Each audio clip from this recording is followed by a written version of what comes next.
Hello, welcome to Staring into the Abyss. I'm your host, Richard Gerlach. Just hearing about this giant cult that had their organization grounds burnt down. And with me, as always, is Matt Brandenburg. Yeah, I'm just going to go to this cool diner. I'm sure it'll be totally fine with those two weird people and some sort of face monster. Yeah, it doesn't seem like any big deal. I think everything should be okay. I'm sure they got good coffee, right? I mean, every diner's got good coffee. Is it a Waffle House? They got good coffee. Our reading today is going to be Little Horn by Gemma Files, which you can read on Nightmare Magazine. And we've talked about Gemma Files quite a bit on this podcast, but this is definitely, I'd say for her work, this is probably more on the fun side. Oh, yeah. Than on the super scary side. But it's a really great short story. Yeah, and I love and we'll get into it, but I just love the playing of like being done with a cult and being done with being the antichrist. Yeah. That's such a cool concept compared to what like every other antichrist story is. And how they just want to live a normal life. Yeah. just get away from everything. It's just I love it. This is a really fun story, and I'm happy I picked this one. Yeah. I was like, hey, what does Nightmare Magazine have? Oh, Gemma Files? Okay, let's go. And I believe Gemma Files has something new, either just out or coming out, a collection. I think she has another collection coming out. Yeah. She's been putting out a collection like once a year at this point. Which is just crazy and awesome. So oh, I love her work. I would love another novel from her, but I noticed I feel like she's mostly been in short story mode these days. Yeah. I think her most recent one is Blood from the Air, which that was a great collection. Yeah. Well, anyway, enough about that. We'll get more into Gemma later. We'll get more into Gemma Files, but definitely check her stuff out. It's really great.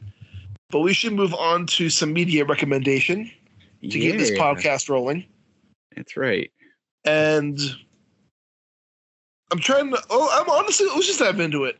Yeah, let's do it. Just came out. I was going to hold on about talking about Creature Commandos, but fuck it. Like, Creature Commandos, highly recommend this show. Yes, it's amazing. It is the most fun I've had watching a cartoon in a while. Yes. Like, leave it to James, like we were talking about before the podcast, but leave it to James Gunn to like make a fucking Creature Commando show. Yeah, this is like a great because for listeners, if you didn't know, he's taking over the DC movie world, and like I get like Suicide Squad and Peacemaker are sort of lightly brought in, but this is like his first big shot, saying like, "Hey, I'm doing this." Yeah, well, the Suicide it's an awesome shot. Well, the Suicide Squad and Peacemaker were like supposed to be part of the Zack Snyder DC universe. Yeah, but then when that fell apart, James Gunn wanted to bring those into his DC universe. Yeah, but I was also reading an interview with James Gunn where he's just like, everything is canon and everything is not canon. He's like, I don't care about canon. Yeah. So, like, I kind of like his approach where, because, okay, what I don't like about Marvel now is you have to be caught up on every fucking Marvel movie. Yeah. To understand what's going on. Yeah. It's exhausting, and I don't care anymore. Yeah, it's falling a little too much into their comic book trap where it's like, sometimes they have comics out and you're like, oh, I'd really like to read this. Like Werewolf by Night, I've been reading that. But it's like, man, you need to know everything happening before it. And which is annoying. There's no way you can collect it all unless you're super rich. And that's what, the movies are falling into that too, where you're like, if you jump into this random movie, you better know a lot of what they're referencing. And it's like, well, who's got time for that?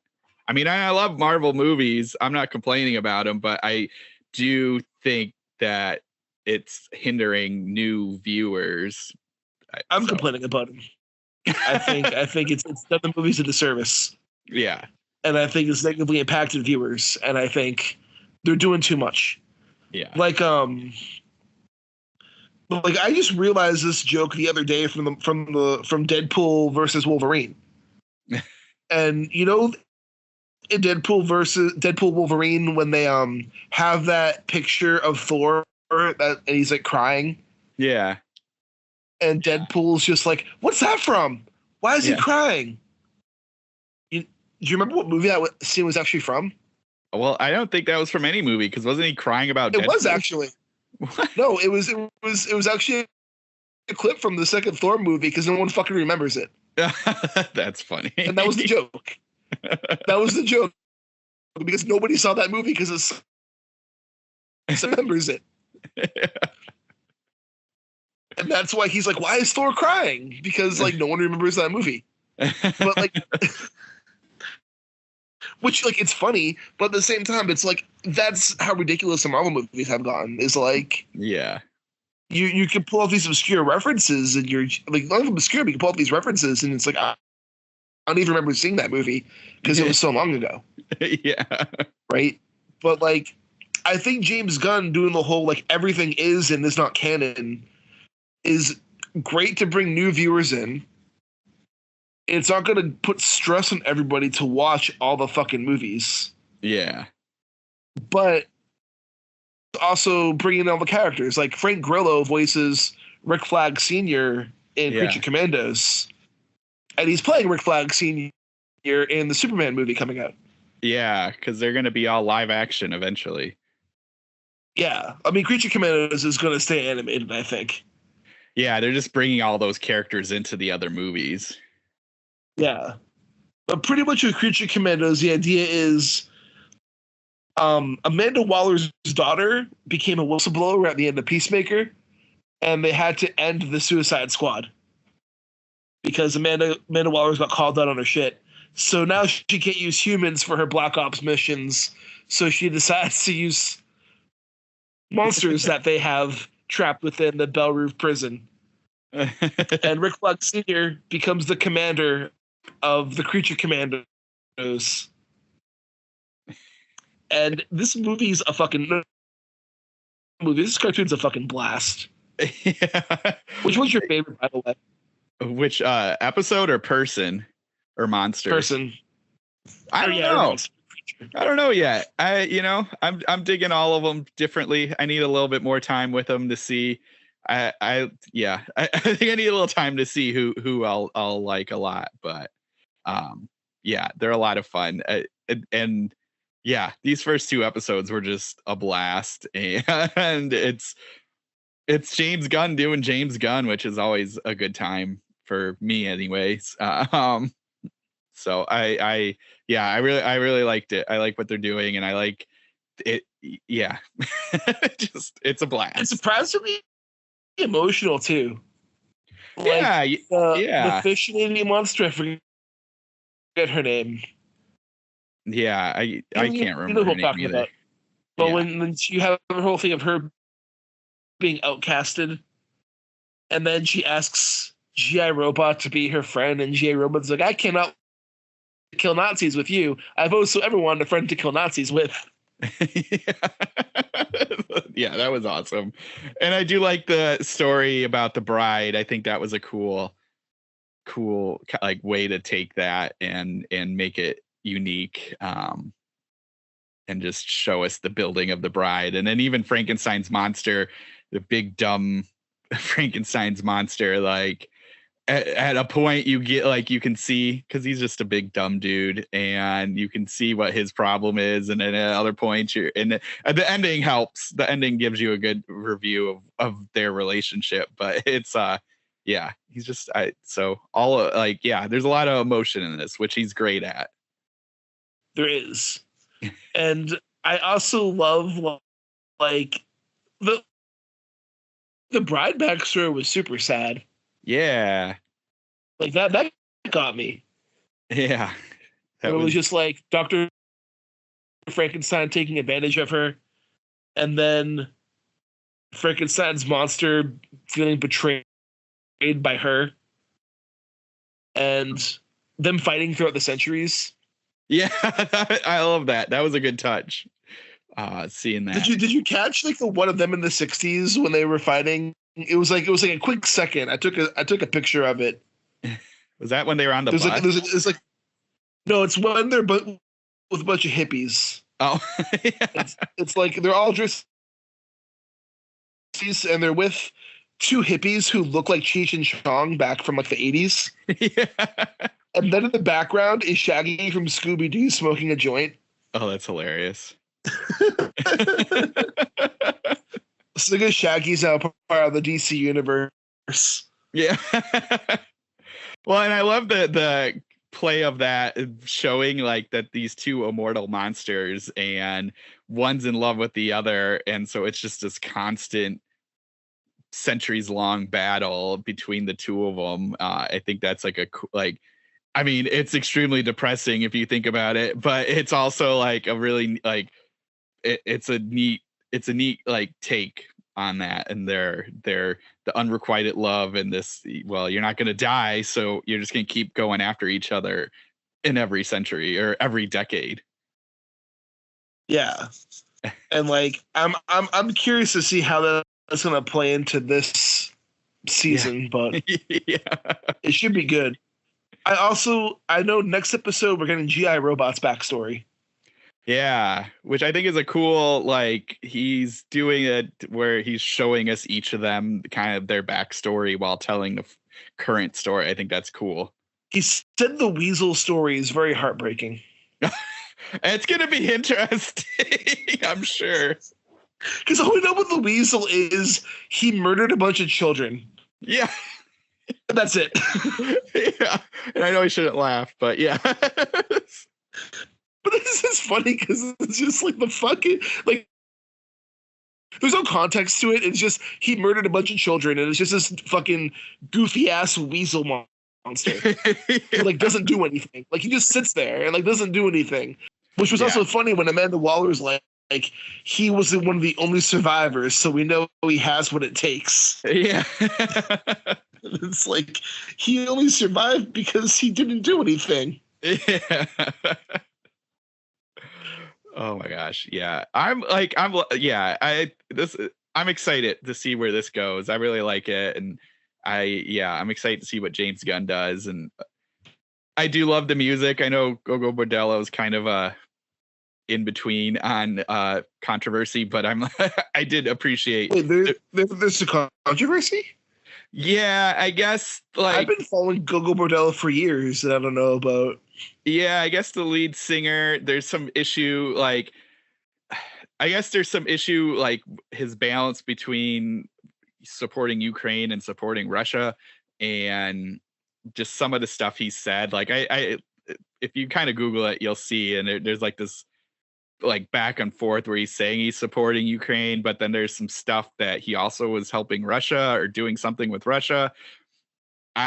All of this might be alleged. It's all online. I'm not going to say anything. And I guess like one of their band members like left, but then is suing them because they didn't give him they didn't pay him royalties for something. And so I don't know. Yeah, I know their old guitarist like sued Eugene due to like him feeling like he didn't get paid enough for royalty money. Yeah.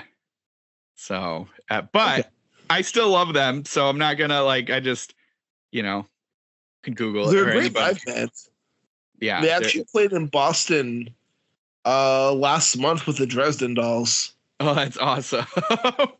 Yeah, I'd love to see that. Well, also speaking of controversial music, the Dresden Dolls, but yeah, exactly. Still, great music drops, great song choices from James Gunn for that. Start wearing purple. Yeah. So it was like, if there's one thing you can count on with James Gunn is he's gonna have like awesome music cues and stuff like that, and he did not stop with this one, and it fits for where they're at, I think. So it was, anyway, I loved it. I'm excited, and now I feel like I need to read some of the comics because I've never read any Creature Commandos. Oh, dude, they're super fun. But what's a recommendation from you this week, Matt? Yeah, I think I am going to talk about Brian Asman's Good Dogs. That's one of the next books I'm going to be starting. Oh, good. It's really good. I enjoyed it a lot. It's so for listeners, the Good Dogs, basically it's about the werewolves, and they are like, there's like a group of them that live in a house, and then every full moon, they go out, and then one time when they come back to their house, they find like a limb, like a leg, and they realize like, well, they're in trouble because they've been living here forever. So now they gotta run to this like nowhere little like gold rush town that is abandoned, and live there. And then there's something that's out there in that area that does not like werewolves. So that is like the very basic concept, but it's like an awesome take on werewolves because they're just trying to exist. They are trying to do their own thing. They have this house. This is really neat concept, and this is right in the beginning of the book, so it's not really a spoiler. Is basically they wear dog collars, that like those electric shock dog collars, and they marked out a big area so that like when they turn into a werewolf, they don't cross that.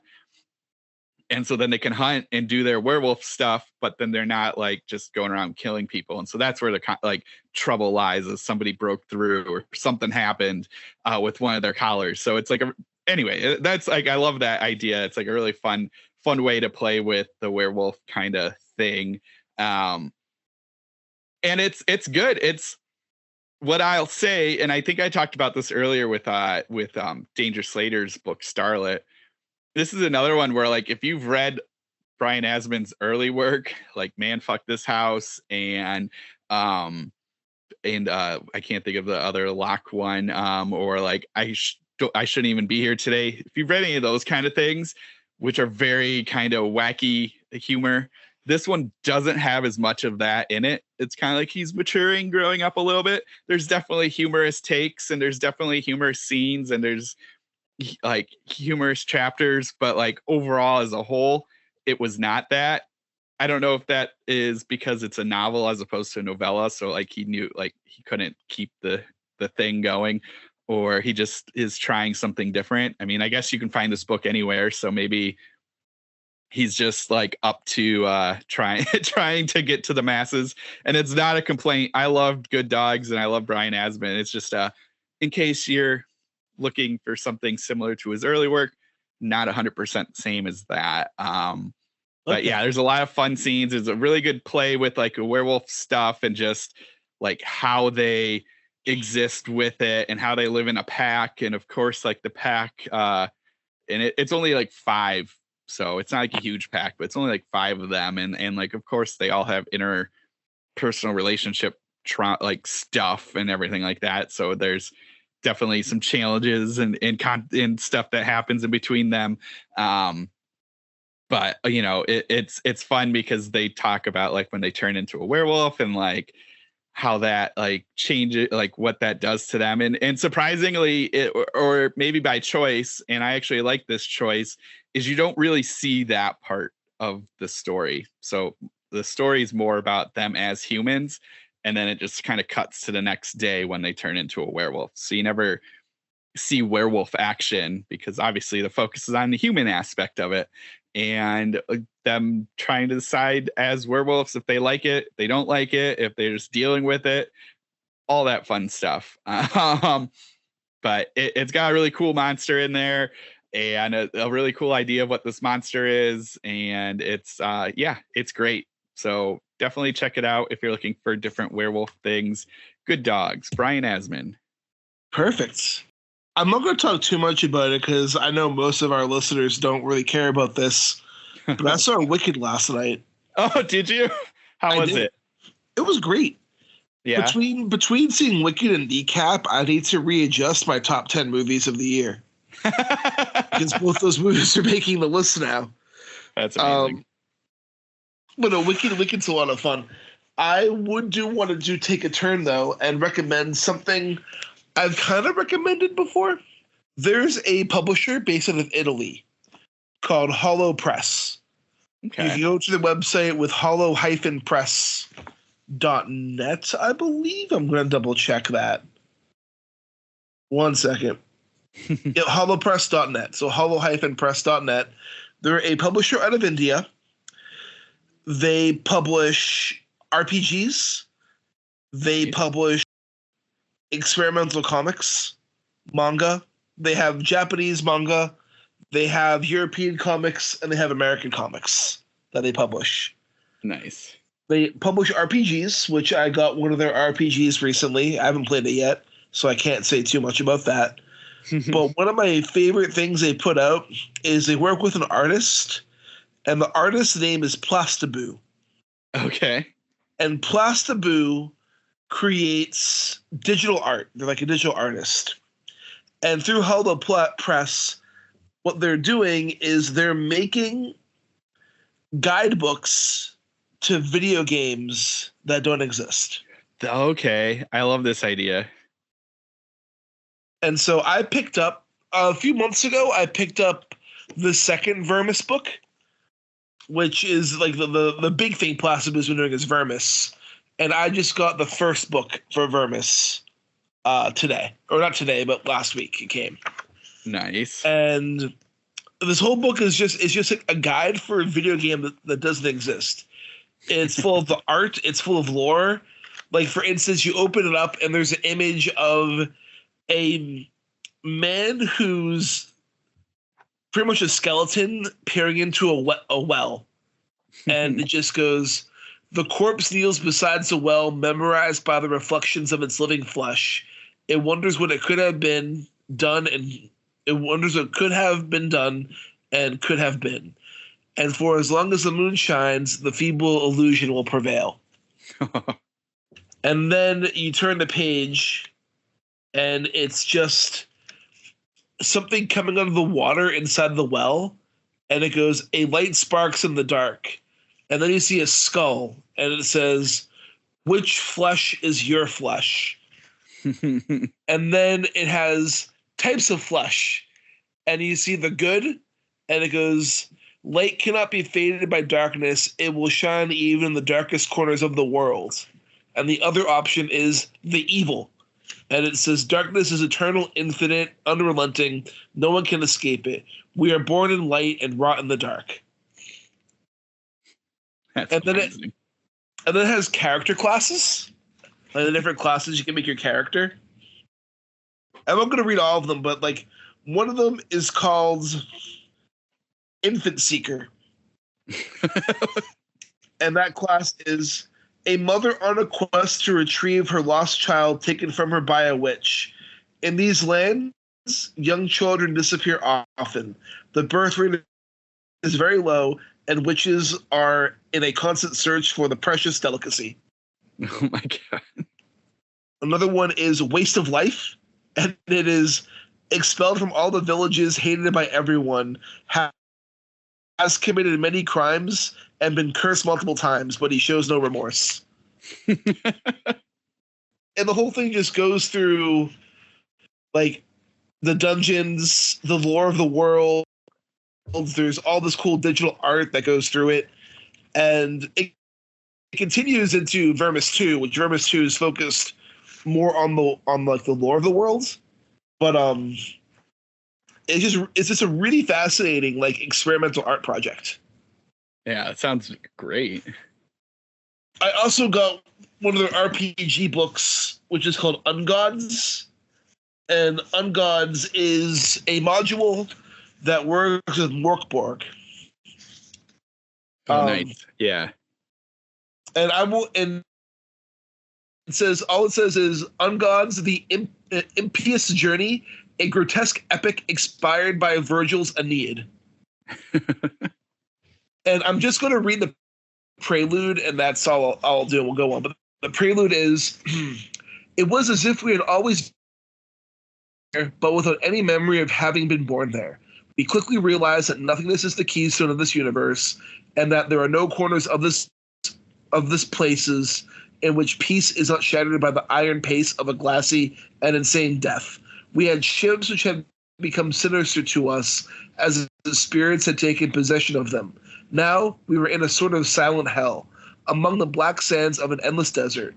We realized that we had before us only dangerous exploration of a bitter land. Why were we there? What had we done to deserve such desolation around us? We have all killed, destroyed, raped. Perhaps this is the cavern where an ungodly warrior finds his fatal refuge. That sounds amazing.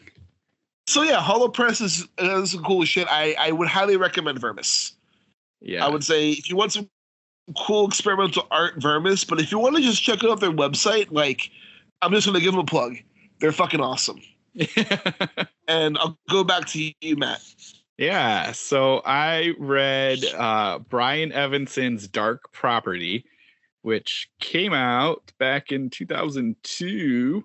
Yep, 2002, and then Black Square Press or Editions just released it in 2024. So this is early work by Brian, and it is a novella that I know we talked a bit about Cormac McCarthy last week, but this is very similar to that style of like Blood Meridian and or The Road. A lot of people compared it to like part of The Road idea of a post-apocalyptic world.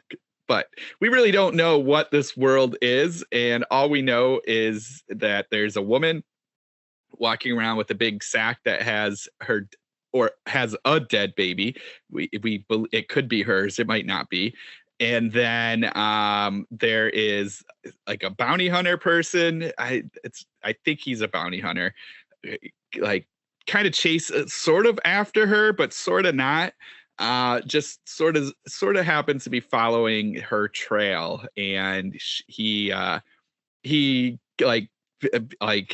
a bounty hunter, and he's also has a big sack that is carrying a woman through half of it, and then the other half he's just a murderous person going around murdering people and stuff like that. But this book, it made me feel stupid, but I loved it anyway.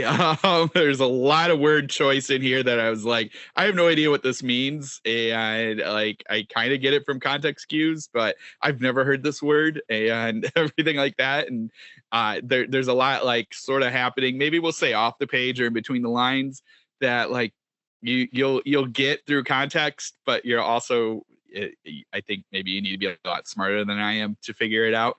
And that's not a diss of this book. It's a great book. I loved it. I couldn't stop reading it because it's just so bleak. At one point, the woman goes to this city, and the city, they basically like put like machinery, but not really machinery, like just these random parts into bodies. And so you're like an automaton. That's sort of alive but sort of not, and like the parts inside of you are not robotic, but you're sort of like a robot. They're like weird gushy bits go into your head, and like wires get tied to your ligaments, and like a weird little machine goes into your heart. And so she like it. So anyway, it's this weird kind of walking thing through this like dusty land, and like you can feel the dust as you're reading it. It's just the second things get set down, they're covered in dust, and there's not a lot of people around, and every person around is not a good person. And it's just it just was so bleak, but just so good. Such a great Brian Evenson story. And yeah, it's just awesome. Yeah, it's super cool. It's just, oh man, I was like, it didn't take me long to read. It's a short novella. It's like 120 pages or something like that. And I burned through it. But I needed sunlight while I was reading it, because otherwise I would have been really depressed, because it is not a happy book. Nothing good happens throughout any of this. Nothing good ever happens in Brian Evenson stories. Exactly. So it's just, it's, I loved it, and hopefully people can find it. It's nice that this edition came out, because I had never heard of it before. I had found it at a bookstore, and I was like, oh well, this is new for me, Brian Evenson. I'm gonna read that, and I was not disappointed. But yeah, it's bleak. So if you're looking for anything new from Brian, Dark Property, I think you'll enjoy it. Perfect. I'm almost done with Hour of the Oxrun Dead by Charles L. Grant. Okay. Which is really fun 70s horror. I've been kind of on a reading slump, and this is just kind of like, the best way to put it is it's nothing special, but it's very fun. Hey, it's sometimes like, you need those. It takes place in this Connecticut town called Oxrun Station, and Charles Grant wrote like many stories that take place at Oxrun Station. And it's following a woman who is dating the police chief or the sheriff who was brutally murdered a year ago. And then a year later, on the anniversary of his murder, somebody else is brutally murdered in the town in the same way the sheriff was. And people are trying to say it's not connected, but it's totally connected. And as she's investigating it, there's some forces in the town that are trying to use her as a sacrifice for something. Oh, nice. And that's the general plot. It's fun. It's nothing it's hard to say that it's nothing special because it isn't really anything special, but it's just enjoyable. It's like something cozy and familiar and like just creepy enough to keep it going. Yeah. But I have one more movie and then we'll get started unless you have another thing. No, go ahead. So I decided also this week to watch Smile 2. Oh, yeah? And did you see Smile? No. Okay, so Smile's one of those movies where people either love it or hate it. I thought it was okay. Yeah. Like, when I saw Smile, I was like, this is a horror movie trope I've seen many times before. It was an okay movie, I thought. I thought it was enjoyable. Yeah. But I kind of categorized it as starter horror. I'm like, if I was a teenager and I hadn't seen much horror and I saw this, I'd be like, fuck yeah, this is great. Give me more of this. Yeah. Smile 2 is bonkers. Smile 2 is like fucking wild. That's awesome. He takes such a big swing with the premise, and I'm happy he did. Is it the same writer-director? Same writer-director. Okay, cool. And it takes place immediately after the first movie. Nice. So, like, the first movie, pretty much Smile is just like your typical curse movie where character gets a curse, they don't understand, they're trying to figure out how to beat the curse, and they unfortunately don't beat the curse. Yeah. But they're working with a character in the first movie who gets the entity at the end because he's an idiot. And because he's been working with the protagonist, he knows how to beat the curse. And he does. He passes it on to someone else and he lives. But then he gets hit by a car and dies. I like that. So then the movie's focused on a pop star who is getting back in the public after recovering from a very public substance abuse scandal that resulted in her being in a car crash that killed her boyfriend and severely maimed her. And now she's sober. She's getting ready for a new tour. She just put out a new album, and things are looking up for her. And then she begins getting back pain, and she really wants some Vicodin. Oh, no. So she contacts her old dealer, asking if she can swing by. He says yes. She goes there, and the dude is a paranoid mess who doesn't even remember texting her to come over. And then she asks him to get the Vicodin for her. He leaves the room, and then he shows back in the room smiling at her. Oh, God. And she's asking if he's okay, and he's just smiling at her.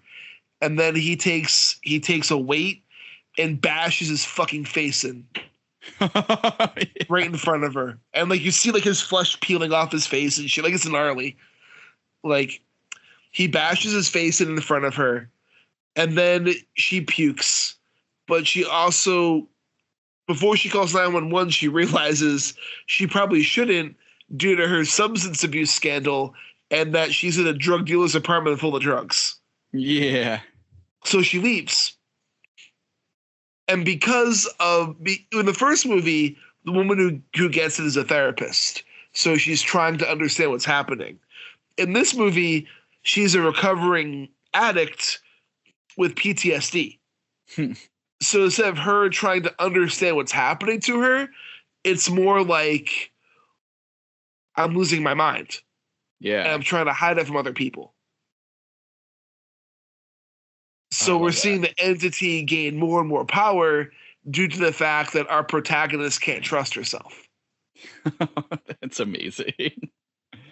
And it's so fucking good. It's so good. And it has some really good scares. And the ending is bananas. Like, I'll spoil the ending if you want, but it's bananas. It's your call, though. Let's. When did this movie come out? It just hit streaming a few days ago. Yeah, maybe we should wait. Or we could put a warning in. Yeah, I guess so. That's true too. I'd say fast forward about 2 minutes from here on out, or maybe 5 minutes from here on out. So the ending is she blacks out, and she wakes up, and all of a sudden she's dressed up in her concert outfit, and she's at a concert that she's performing, and she walks on stage, and she's so confused because she has so much missing time. She doesn't know what's going on. And when she walks on the stage, she sees an image of herself smiling at her.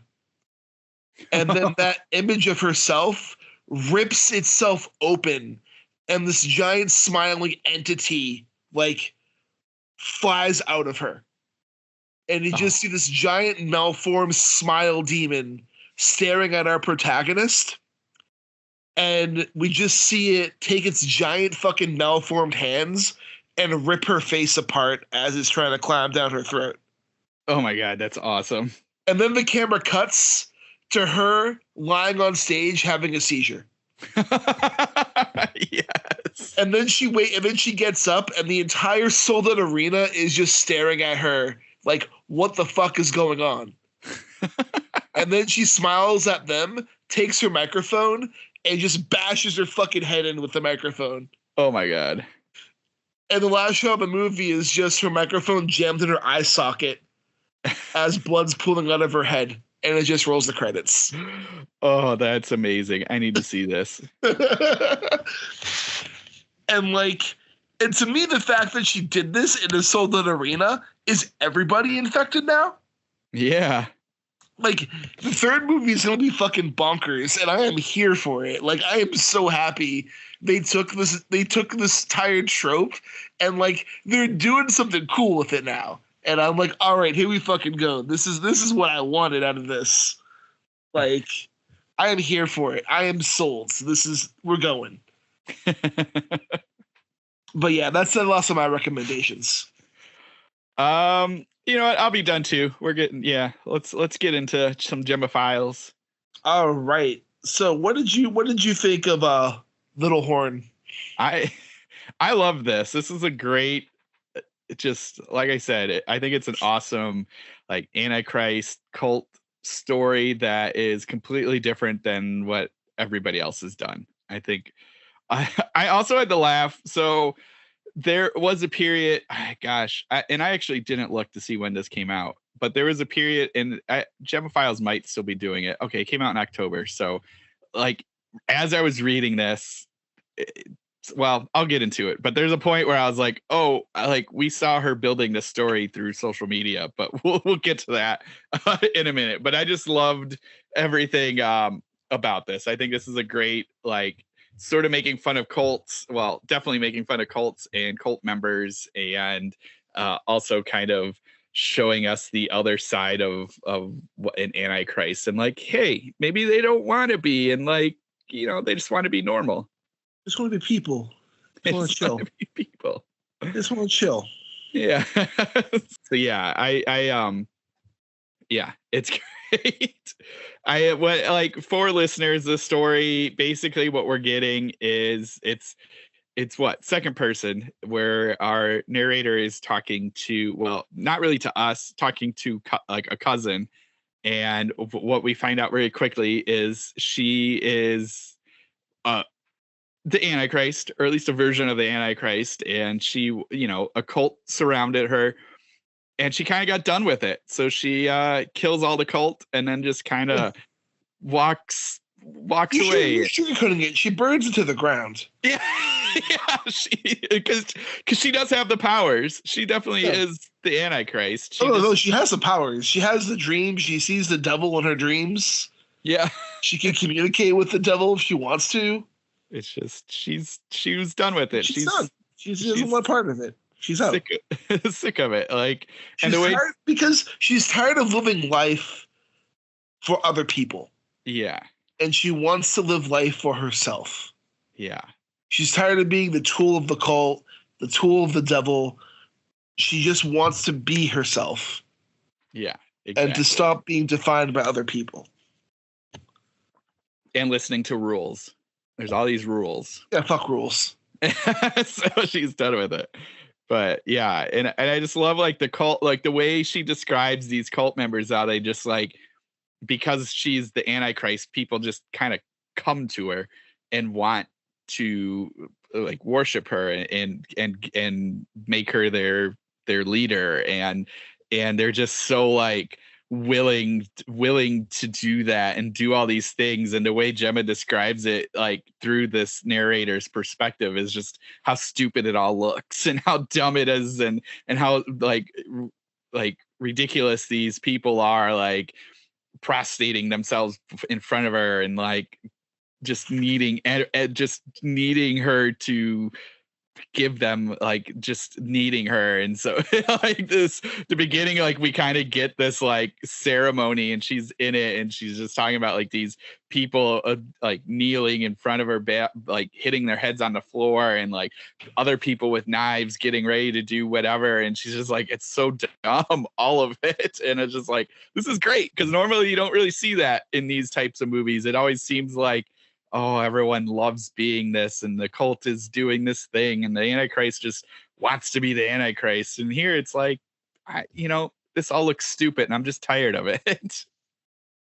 I think that's so amazing. Like so many movies we've had of these like cult type things and these evil worshipers, and they just, like, you can't help but like sit there as a viewer and be like, they sound kind of stupid. And Gemma Files gives us that opinion too, and I appreciated it. I appreciate it as well. I also love how like she feels like a real person. Like you feel her struggles. Yeah. You feel her frustration.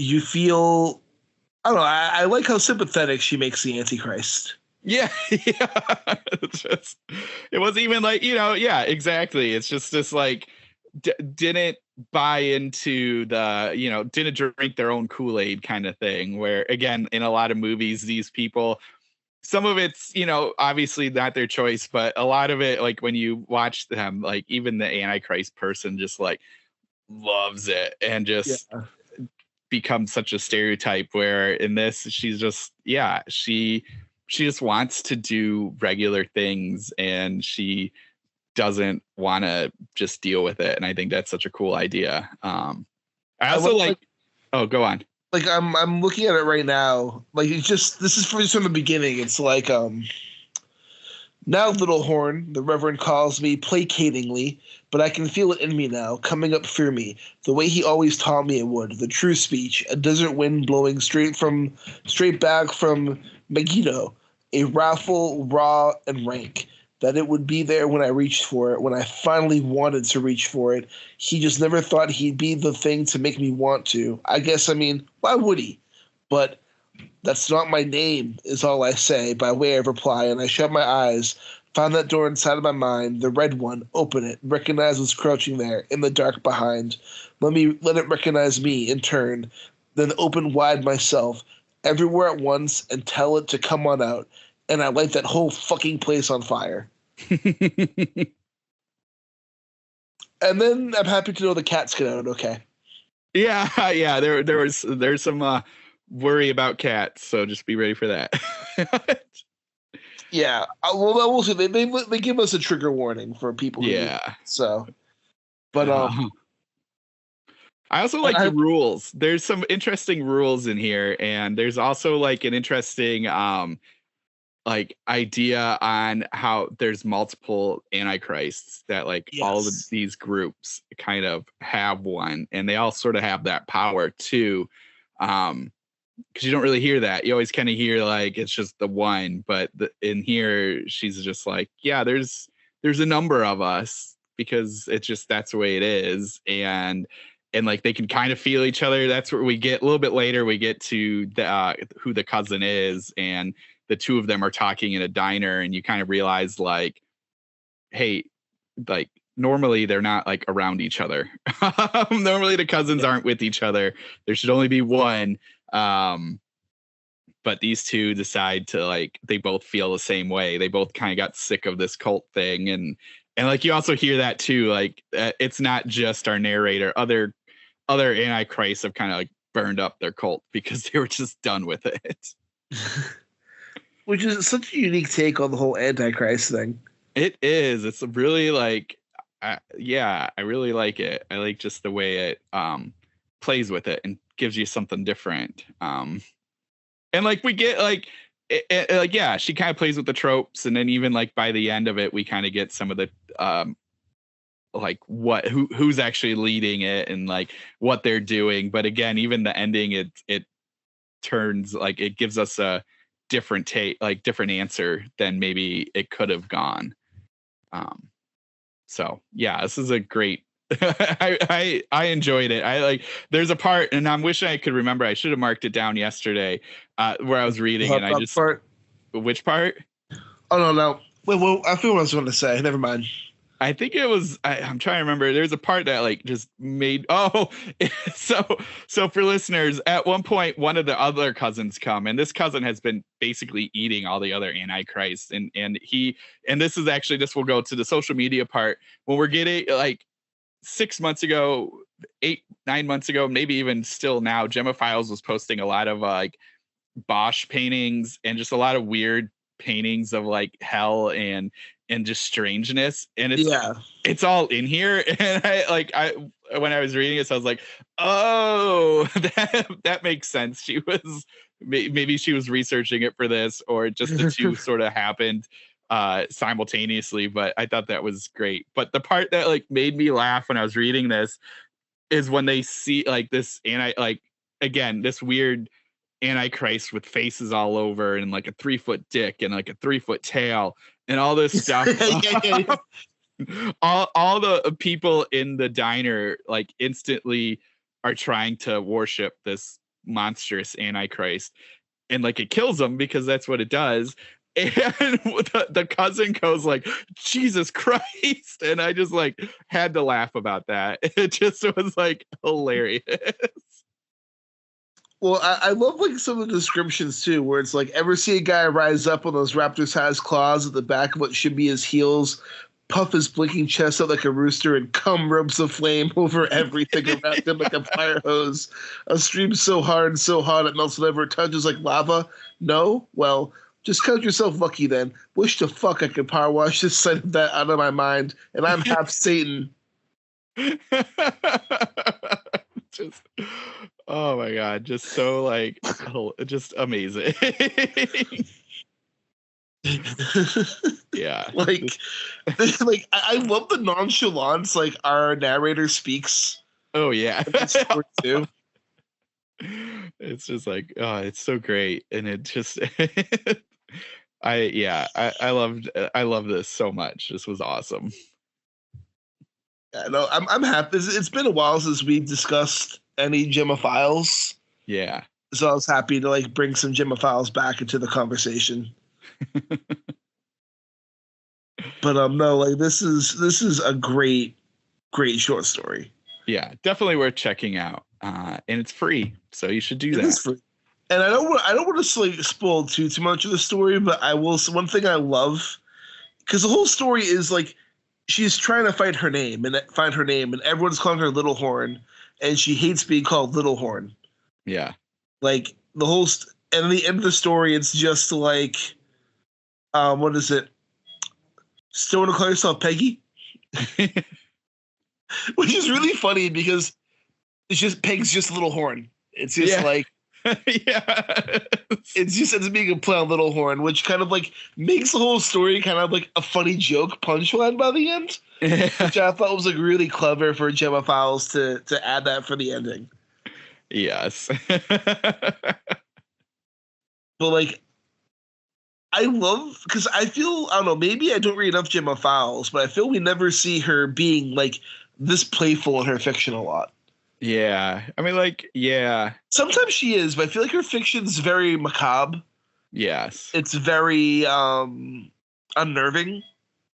It's very, like, I mean, she's written some of my favorite. Like, Vemio is a fucking terrifying short story. Mm-hmm. Or, what's that one that she wrote with her husband? With the background man. Oh, each piece I give you is a piece of my death. No, maybe every piece I give you is a part of my death. I think it's called. Yeah. Like that story is terrifying. Yes. Right, but it's fun seeing like this kind of playful side come out. Yeah. Because I feel like a lot of authors, we kind of get used to a tone they have, but then we see them get playful with things sometimes. It's always cool to see a different side of their work. Yeah, definitely. And I think, that, and like I've been saying, I think it's fun to play with certain tropes and kind of poke fun at them. I think sometimes we take certain things too seriously, certain ideas, and there was something we covered a while back, or just stuff we've covered where people have taken Cthulhu things and played them in different directions. I think this is another one that could kind of fit into that mold of taking a sacred trope and twisting it to be like, come on guys, look at this is ridiculous. And I think a lot of people take horror too seriously. Yeah.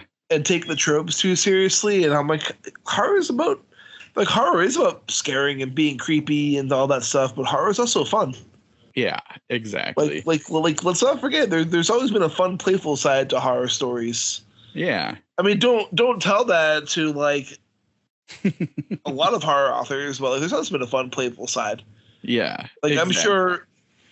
I mean, I know for a fact, like Lovecraft took himself way too seriously. Yeah. So, like, or Block took. I mean, but Robert Bloch had a lot of fun with a lot of his fiction.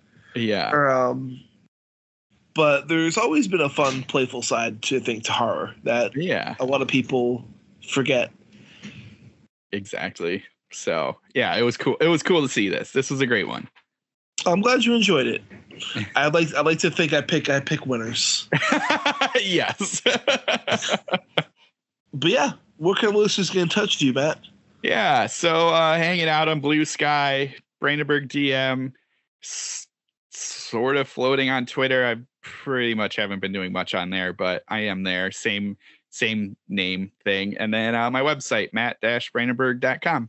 Perfect. You can follow me on Blue Sky under Richard Gerlach and Instagram also under Richard Gerlach. And I'm going to make it a Blue Sky for Abyss so I can use Abyss on Blue Sky.